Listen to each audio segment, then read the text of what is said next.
یعنی نہیں، چھوٹے چھوٹے کاموں میں امام کا ساتھ نبھانا، چھوٹے چھوٹے کاموں میں بھی امام کا ساتھ دینا.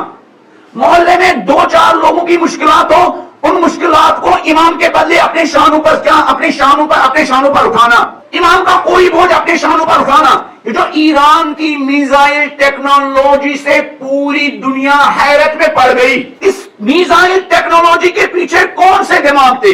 اسی فرش اعضاء پر بیٹھنے والے آپ جیسے شہید تہرانی مقدم تھے. ایران کی 8 سالہ جنگ میں جب ان کو رشیا بھیجا گیا، سوویت یونین بھیجا گیا میزائل خریدنے کے سلسلے میں ڈیل کرنے کے لیے، جب انہوں نے کچھ میزائل خریدے، انہوں نے رشیا والوں سے کہا بھائی ذرا کچھ انجینئر بھی ایران بھیج دو، ہم بھی کیا میزائل ٹیکنالوجی پر کیا کام کرتے. تو انہوں نے تانا دیا شہید تہرانی مقدم کو، 50 سال تک بھی تم اس میزائل ٹیکنالوجی تک نہیں پہنچ سکتے ہو. شہید تہرانی مقدم کو خود کہنا. لوگ کہتے ہیں کہ جب آیت اللہ خمینی کے بعد آیت اللہ خامنئی ولی فقیہ اور رہبر بنے، بہت سارے کمانڈر آیت اللہ خامنئی کی بیعت کے لیے گئے، یہ تہرانی مقدم بھی گئے. تو آیت تہرانی مقدم نے رہبر کے سینے پر ہاتھ رکھ کر کہا آقا میں آپ کی ایک ذمہ داری لیتا ہوں. آقا میں آپ کی کون سی ذمہ داری؟ میں ایرو سپیس کی ذمہ داری لیتا ہوں. میں اس ایران کی فضا کو دشمنوں کے حملے کے مقابلے میں دفاع کرنے کی صلاحیت کی ذمہ داری لیتا ہوں. یہ ذمہ داری لی. نائب امام کے مقابلے میں اس نے ایک ذمہ داری ہاتھ میں لی. یہ ذمہ داری میرے شانوں پر ڈال دیجئے، اس کے بارے میں کوئی فکر نہ کیجیے گا، اس کی پریشانی آپ دل سے نکال دیجیے گا. یہ پریشانی میں مول لیتا ہوں، یہ ریسپانسبلٹی میں مول لیتا ہوں. اور پھر یہ میدان میں اترے. خود ایران کی میزائل ٹیکنالوجی کے باپ یہی ہے، ایران کی میزائل ٹیکنالوجی کے فادر یہی ہے، اور انہوں نے میزائل ٹیکنالوجی پر کام کرنا شروع کیا.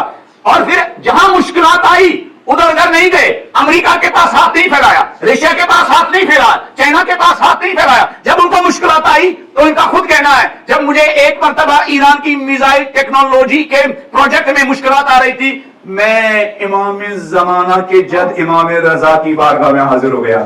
3 دن وہاں میں نے امام رضا سے توسل کیا، آقا آپ کے ملک کے دفاع کے لیے میں ایک پروجیکٹ پر کام کر رہا ہوں، سمجھ میں نہیں آ رہا کہ یہ پروجیکٹ آگے کیسے بڑھے گا. ان کا کہنا کہ میں امام رضا کے صحن میں بیٹھا ہوا تھا اور اچانک وہیں پر مجھے جو مشکلات مجھے پیش آ رہی تھی ان مشکلات کا حل نظر آیا. میری چھوٹی بیٹی بھی ساتھ میں تھی، ان کا چھوٹا سا بیگ بھی تھا. میں نے بیٹی سے کہا ذرا اپنا بیگ نکالو. انہوں نے بیگ سے کاپی نکالی. جو فارمولا امام رضا کے حرم میں بیٹھتے ہوئے میرے ذہن میں آیا، میں نے وہ فارمولا وہی اپنی بیٹی کی کاپی پر اتارا. 3 دن کے بعد میں واپس تہران آیا اور اس پروجیکٹ پر کام کرنا شروع کیا. اور 12 دن میں اس شہید تہرانی مقدم کے کمالات دنیا والوں نے دیکھ لیے تھے.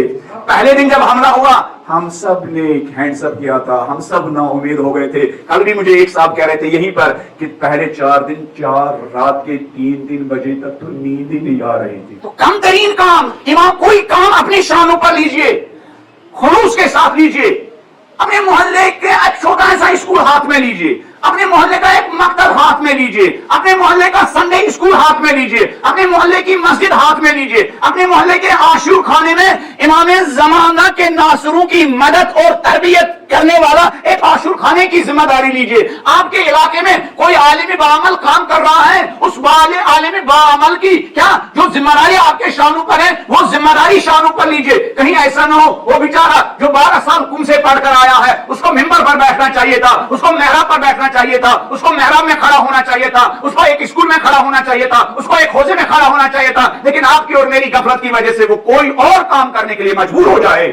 امام کے کرنے کے کتنے ہزاروں کام ہیں. اگر کوئی عالم ربانی، اگر کوئی طالب علم ممبر پر آتا ہے اور اہل بیت کی تعلیمات کا پیغام لوگوں تک پہنچاتا ہے، اس طالب علم کے بارے میں، اس عالم کے بارے میں آپ کی کوئی ریسپانسبلٹی نہیں بنتی ہے. اتنا آپ امام سے عہد نہیں کر سکتے ہیں مولا مجھے خدا نے آپ کے صدقے بہت کچھ دیا ہے، میں اس حیدرآباد کے ایک عالم دین کی گھر کی ساری ذمہ داری اپنے شانوں پر اٹھاتا ہوں تاکہ وہ آزادانہ انداز پر ممبر پر بیٹھے ذمہ داری نبھائے، محراب میں کھڑے ہو ذمہ داری نبھائے. یہ ذمہ داری نہیں ہے. اب خود ہی لسٹ بنائیے، آج ہی لسٹ بنائیے، صبح ہی لسٹ بنائیے کہ امام کے کتنے کام ہمارے علاقے میں پڑے ہوئے ہیں.